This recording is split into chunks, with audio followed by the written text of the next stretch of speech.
16, 18. Bueno. Los capítulos de hoy son... O sea, conforme va evolucionando este libro, cada vez me gusta más. Es que es increíble todo lo que tiene Deuteronomio. O sea, yo estoy alucinando. Bueno, vamos a empezar. Y empezamos por el capítulo 16, que se titula Las fiestas. Pascua y ácimos. Lo vimos en Éxodo 12, pero aquí te recuerda que debes de guardar la Pascua, que esta se produce en el mes de Abib, que es cuando Dios sacó de Egipto a Israel, y más o menos indica los sacrificios, dónde deben de ser, los que deben de realizarse, y en este capítulo en específico lo que tiene diferente de todo lo que vimos en la definición de estas fiestas anteriormente es el lugar donde Dios quiera y que deben establecer la morada en su nombre. Por lo tanto, algo que tiene muy particular esta parte de Deuteronomio, como vimos en el capítulo de ayer, es que se centra en el lugar donde Dios quiera, que vayas al lugar donde Dios quiera. Y es algo que se me está quedando muy en la mente porque lo nombran mucho, se repite mucho. De hecho, ya veremos cómo se vuelve a decir bastante después. Después de esta tenemos la fiesta de los ácimos, donde no se debía comer pan fermentado durante 7 días, pero sí que se podía comer pan ácimo, que es sin levadura. Y el día 7 se realizará una reunión en honor a Dios y descansar. Luego también otras fiestas, visto en Éxodo 23 y Levítico 23, y habla de las fiestas de las semanas, que aquí se realiza una ofrenda en proporción con lo que Dios te haya bendecido, es decir, todas las bendiciones, todas las provisiones que Dios te otorga, tú debías ofrecerlo. Y esta fiesta se celebra en presencia de Dios. Más tarde tenemos la fiesta de las tiendas, que se realiza durante 7 días, y de nuevo vuelvo a decir, en el lugar que Dios elija. Y aquí, en especial, dice algo que me llamó mucho la atención y es: Dios te bendecirá y serás plenamente feliz. ¡Wow! Plenamente. No te dice vas a ser feliz y ya está. No, vas a ser plenamente feliz. Es decir, aquí vemos que Dios no nos deja a medias, ni un poco, ni mucho, sino plenamente, completamente. Continuando, volvemos a la fiesta de los ácimos y en este apartado dice lo siguiente: nadie se presentará ante Dios con las manos vacías, sino que cada cual ofrecerá el don de su mano, según la bendición que Dios te haya otorgado. Y tal como lo he visto yo, aquí llego a la conclusión de que Dios nos da dones a cada uno tenemos unos dones diferentes, somos diferentes, y que Dios nos da estos dones no para que nos los quedemos dentro sin sacarles provecho, sino todo lo contrario, lo que quiere es que los llevemos a cabo, que mostremos nuestro don, que lo pongamos en práctica, porque los dones de Dios son inmensos, son sin palabras. Por lo tanto, chicos, hay que poner en práctica vuestros dones y sacarlos al mundo y alumbrar al mundo con vuestros dones. Y si pensáis que no tenéis don, deja de pensarlo, porque eso es mentira. Todo el mundo tenemos una serie de dones y si no sabes cuál es, empieza a hacerte lista con cosas que se te dan bien y cosas que no. Y seguramente encuentres muchísimas cosas. Aunque sean simples, ponlas, porque muchas veces la sencillez ya es algo extraordinario. Continuando con el capítulo 16, hay otro apartado que se llama los jueces, visto en Éxodo capítulo 23. Y aquí habla de juzgar con justicia y hay una frase que os la voy a leer. El soborno cierra los ojos de los sabios y corrompe las palabras de los justos. ¡Wow!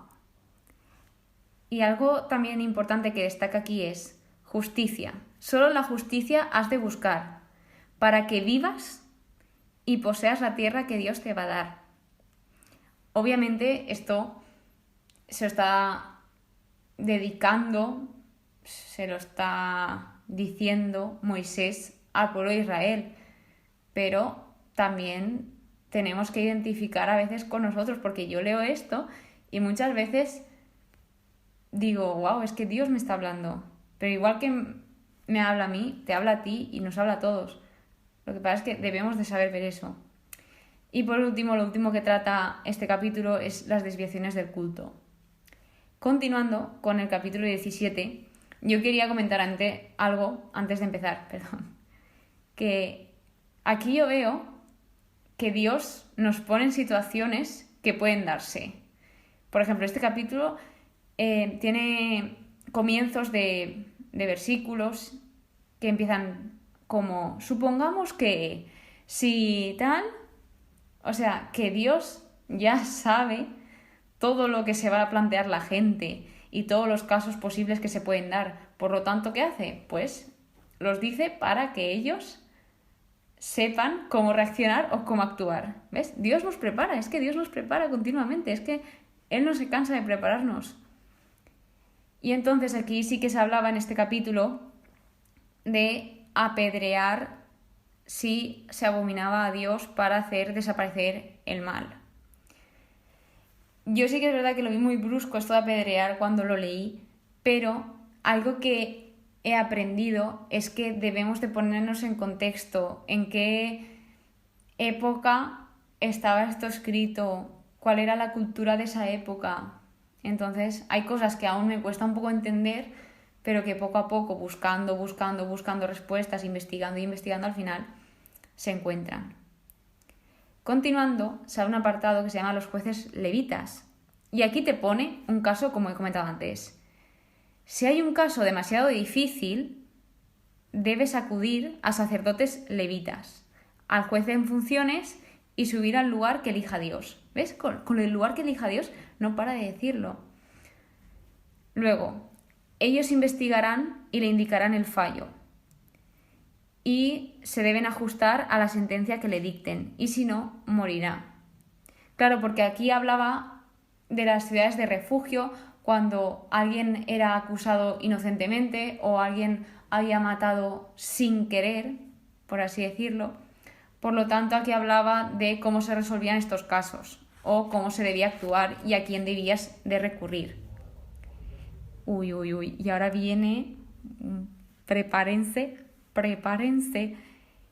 que esto me encantó. Se abre como un apartado en este capítulo que se titula Los Reyes.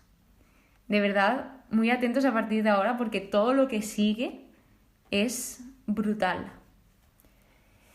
Y aquí pues Moisés les está contando, si quieren rey, podrán ponerse el que Dios elija. Sí que es verdad que también estaba la condición de que no podrá ser extranjero, en este caso. Y aquí hay algo que les dice a ellos, que es, no volveréis a ir más por ese camino, al camino de Egipto, porque había gente que miraba hacia atrás. Era la gente que se rebelaba contra Dios, que empezaba, es que si nos hubiésemos quedado en Egipto, ahora en Egipto estaríamos mejor, preferíamos estar en Egipto que estar aquí. O sea, realmente se estaban refugiando en el pasado y no eran capaces de ver todo lo que tenían enfrente. Y esto también es algo que nos podemos aplicar nosotros, que muchas veces por estar anclados en el pasado no vemos lo que tenemos en nuestra cara, enfrente de nosotros. Y esto me encantó muchísimo, este versículo. También habla de que no se debe hacer acopio de mujeres ni excesivo de oro y plata. Y luego, los versículos del 18 al 20, os los voy a leer porque es que vale la vida. No vale la pena, es que vale la vida. Dice así: cuando suba al trono real, deberá escribir para su uso una copia de esta ley, tomándola del libro de los sacerdotes levitas. Es decir, paramos aquí, debía de copiar toda la ley, hasta ahora, toda la palabra de Dios, a mano. ¿Y para qué se hacía todo esto? Pues porque Dios quiere que su palabra esté en los corazones de sus gobernantes. Por lo tanto, sigo leyendo el versículo 19.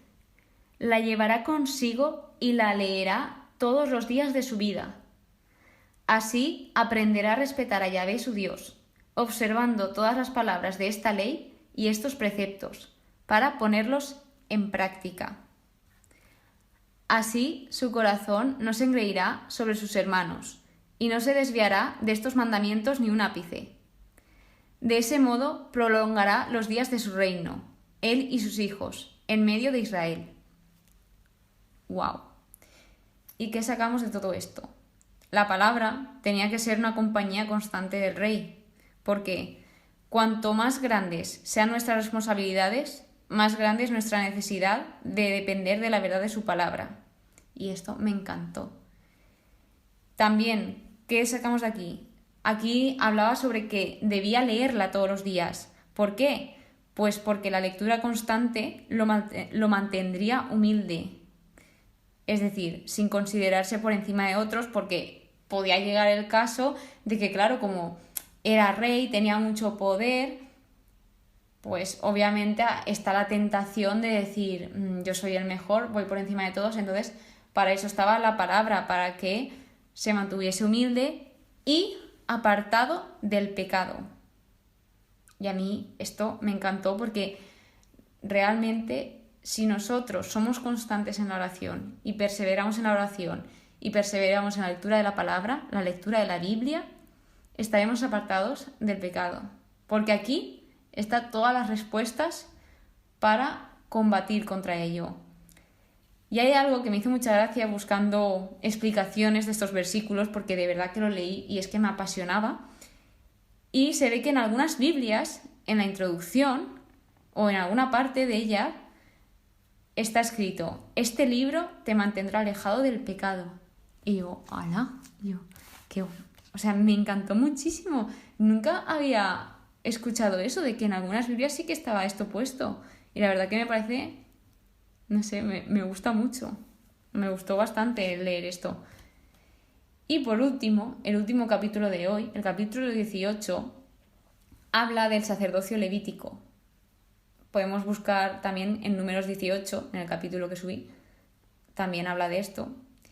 Entonces, recapitulando un poco, sabemos que Dios será la heredad de los levitas y que Dios ha elegido de entre todas las tribus a los levitas para ejercer su ministerio en su nombre, él y sus hijos para siempre. Como veis, todo lo que promete Dios es para siempre. Dios no promete temporalmente, en un tiempecito, dice, no, un poquito y ya está, o hasta aquí. No, Dios va a lo alto, Dios va a la infinitud, Dios va al para siempre. Entonces, para mí, es que a mí cada vez que leo esto me demuestra un amor y un todo. Continuando con este capítulo, habla de los profetas. Y aquí vi el comentario porque me gustó mucho. Es como que iba hablando de cada tipo de persona. Empieza: después de los jueces y reyes, como hemos hablado antes, hemos hablado del juzgar y los jueces, también hemos hablado de los reyes y los sacerdotes, los levitas, y ahora vienen los profetas, cuya intuición, se atribuye a Dios. Por lo tanto, habla del tipo de personas que son una abominación para Dios. Son los que practican los sacrificios cananeos, los que tiraban a sus hijos al fuego y hacían esos rituales. No a la adivinación, nada de astrología, hechicería o magia, ni encantadores, ni consultor de espectros, ni evocador de muertos. Todo esto era una abominación contra Dios.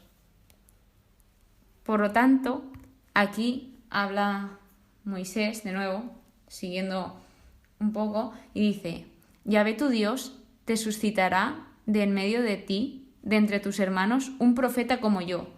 A él escucharéis. Por lo tanto, aquí ya está anunciando la venida de algo. Y esto lo anuncia de parte de Dios. Por lo tanto, sabemos que esto se cumplirá en un futuro. Porque Dios no dice las cosas por decir y para quedar bien. No. Dios dice las cosas porque cuando dice Él algo, se cumple. Y lo último, y no menos importante, porque para mí es de lo más importante, es una respuesta a una pregunta que muchos nos hemos hecho muchísimas veces, yo entre ellos. Y es, ¿cómo reconocemos la palabra que no ha dicho Dios? ¿Cómo sé si esto viene de Dios o no? Y esto lo encontramos del versículo 21 al 22, es decir, los dos últimos versículos del capítulo 18. Y os lo leo así. Es posible que pienses para tus adentros, ¿cómo reconoceremos la palabra que no ha dicho Yahvé, la palabra que no ha dicho Dios? Pues bien, si el profeta dice hablar en nombre de Dios, pero no sucede ni se cumple la palabra, es que Dios no ha pronunciado tal palabra. El profeta lo ha dicho por presunción. No le tengáis miedo. Así pues, como conclusión de estos últimos versículos, vemos que Dios todo lo que dice lo cumple. Por lo tanto, Dios es fiel. Y nada, estos han sido los 3 capítulos de hoy. Espero que os hayan gustado tantísimo como a mí, porque de verdad que yo me derretía conforme lo iba leyendo. Es que para mí es impresionante ir, no sé, continuando con Deuteronomio, y es que cada vez me sorprende más, y claro, no me esperaba menos de Dios. Y nada, eso ha sido todo. Muchísimas gracias por escucharme, nos vemos en el siguiente episodio y que Dios os bendiga.